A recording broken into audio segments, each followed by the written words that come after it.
क्या आपने कभी किसी ऐसे गांव के बारे में सुना है जहां सदियों से कोई इंसान नहीं बस पाया, जहां की हर दीवारों से मौत की गूंज आती है और जहां सूरज ढलते ही इंसान नहीं सिर्फ रूहें जिंदा रहती हैं। यह कहानी एक ऐसे ही गांव की है जिसका नाम है कुलधरा। सैकड़ों साल पहले राजस्थान के जैसलमेर में बसा था कुलधरा गांव। यहाँ रहते थे पलीवाल ब्राह्मण जो अपनी बुद्धि और समृद्धि के लिए मशहूर थे।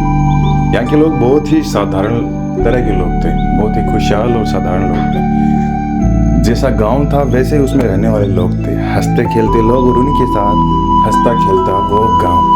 लेकिन वो कहते हैं ना कि गम और खुशी दिन और रात के जैसे होते हैं, जिनके बीच में फासला भले ही हो लेकिन वो मिलते ज़रूर हैं। उसी तरह कुलधरा पे टूटी एक काली नज़र। जैसलमेर का क्रूर मंत्री सलीम सिंह, उसकी क्रूरता के किस्से पूरे जैसलमेर में मशहूर थे। वो इतना तानाशाह था कि उसका नाम सुन के पूरे जैसलमेर के लोगों की रूह कांप जाती थी।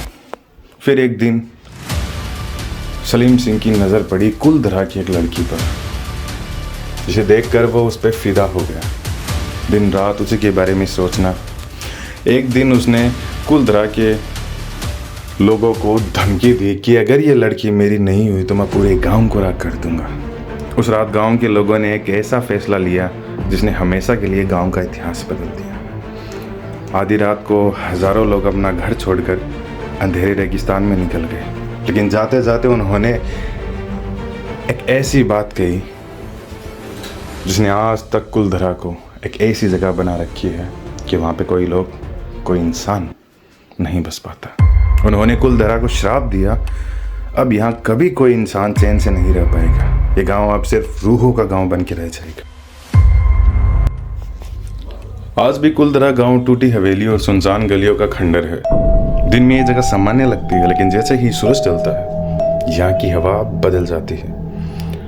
लोगों ने यहाँ औरतों की सिसकियाँ सुनी है, किसी ने टूटी हवेली में आती हुई घुंघरू की झनकार सुनी और कुछ ने तो बिना सर के साये को गलियों में चलते हुए देखा है।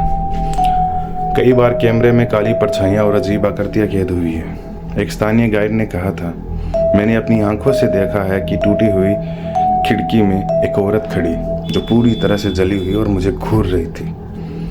लोग बताते हैं कि जिसने भी यहाँ रात गुजारने की कोशिश की वो या तो सुबह तक पागल हो गया या फिर कभी वापस नहीं लौटा।